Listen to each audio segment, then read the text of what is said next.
Olá, tudo bem? Olha, tô com uma espinha enorme aqui. Quero dividir aqui uma coisa que eu achei super importante, interessante que aconteceu.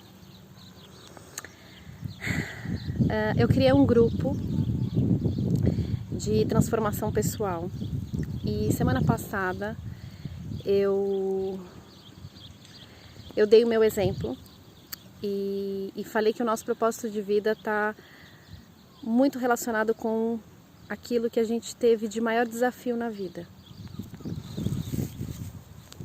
E aí eu contei que o meu maior desafio foi que num passado não muito distante, uns 7 anos atrás,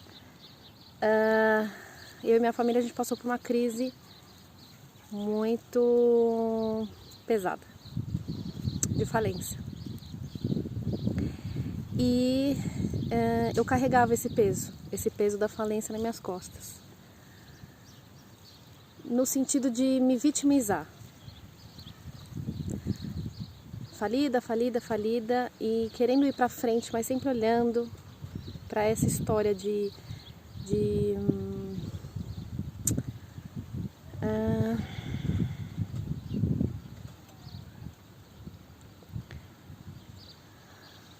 ver se eu acho a palavra. De fracasso. Então, o fracasso, durante esses anos todos, foi o sentimento que eu alimentei. E não me dava conta disso. Mas o fracasso vinha. E junto com esse fracasso da família, que eu também vivenciei, que eu também presenciei, que eu trabalhava também nessa empresa, que eu vi tudo desmoronar, eu comecei a trazer esse fracasso para minha vida pessoal, individual. Então eu me sentia um fracasso, porque também não conseguia me desenvolver na área profissional, nem no meu relacionamento. E teve um dia que eu senti tanta raiva, e eu me lembro de ter me enfiado num banho gelado.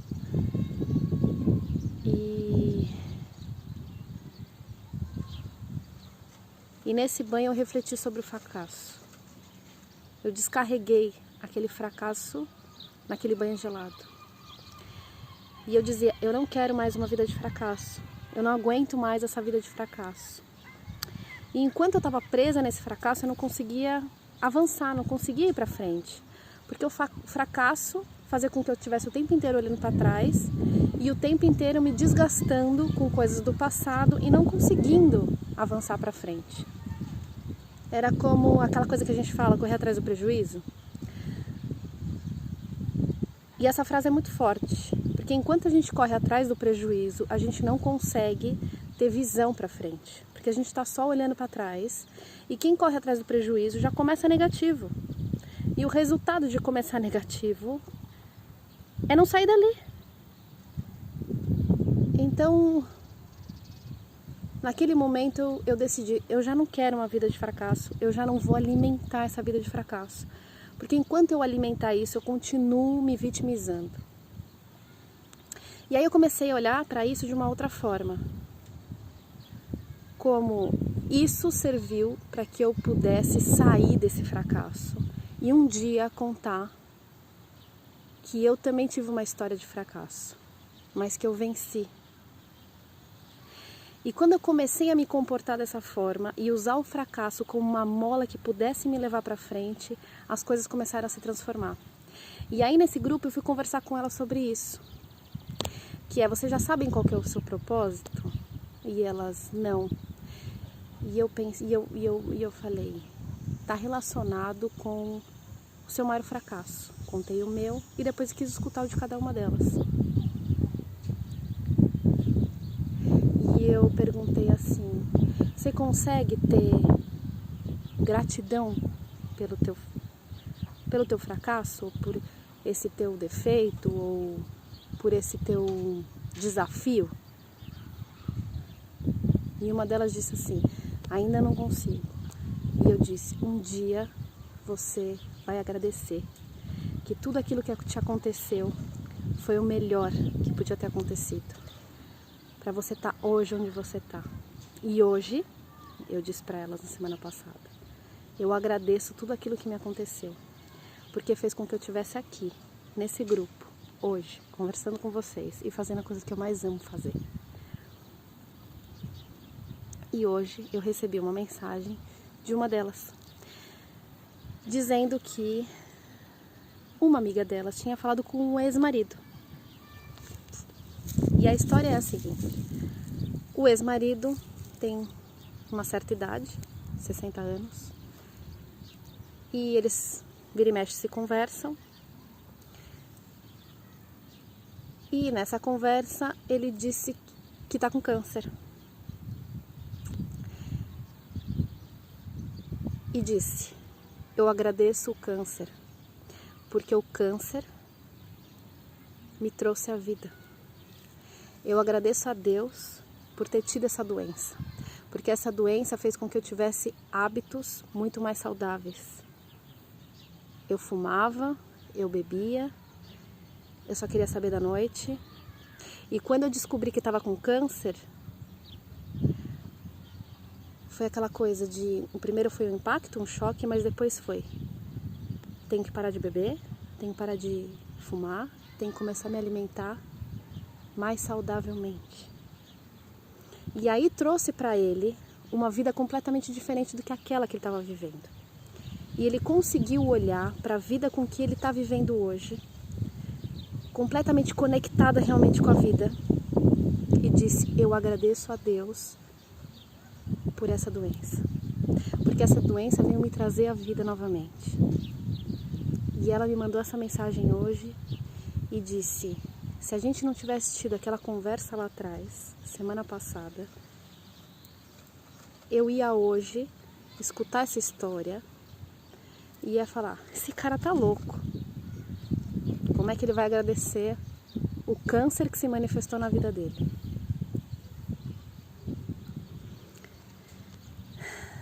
E eu refleti sobre isso, que é quando a gente está conectado com a vida, quando a gente quer realmente fazer as mudanças, a gente quer realmente avançar, a gente quer realmente fazer diferente, fazer a diferença, não só olhando para o próprio umbigo, porque durante muito tempo eu também sinto que não cresci, porque só olhava para o meu umbigo, só queria as transformações e só queria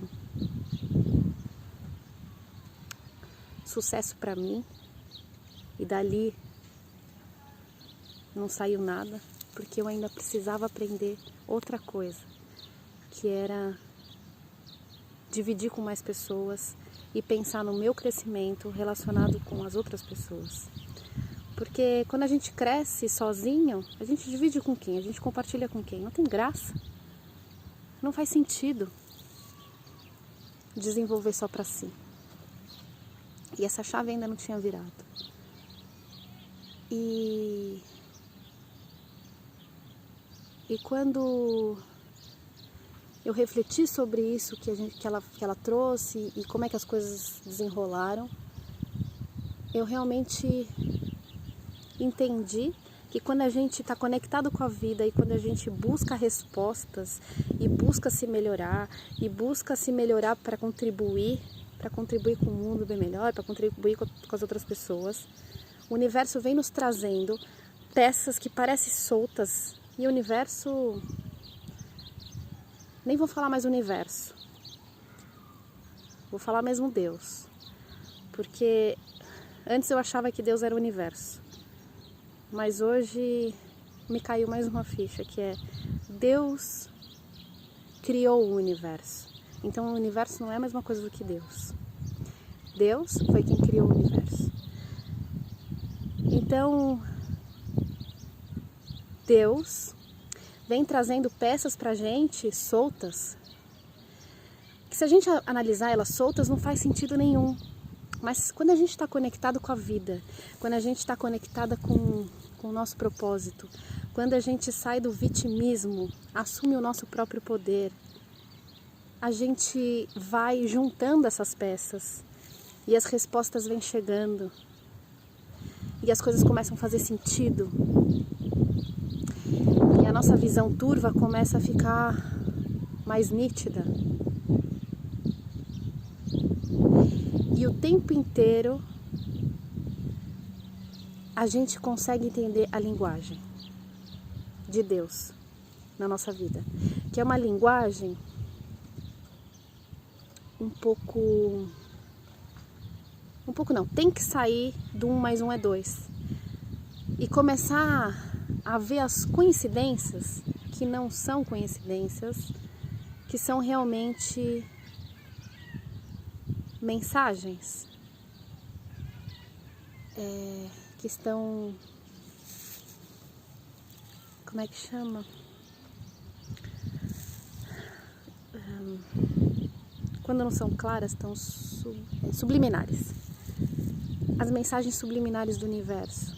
E a gente consegue estar no meio da natureza e olhar alguma coisa e relacionar e fazer sentido, e de repente algum animal que passou, e de repente alguém falou alguma coisa, e de repente alguma história que chegou em você, e de repente você começa a se conectar com tudo, faz tum, tum, tum, tum, tum, tum, tum, e agora eu acabei de olhar, era 11 minutos e 11 segundos de vídeo, e é isso, tipo, aconteceu aqui, ao vivo.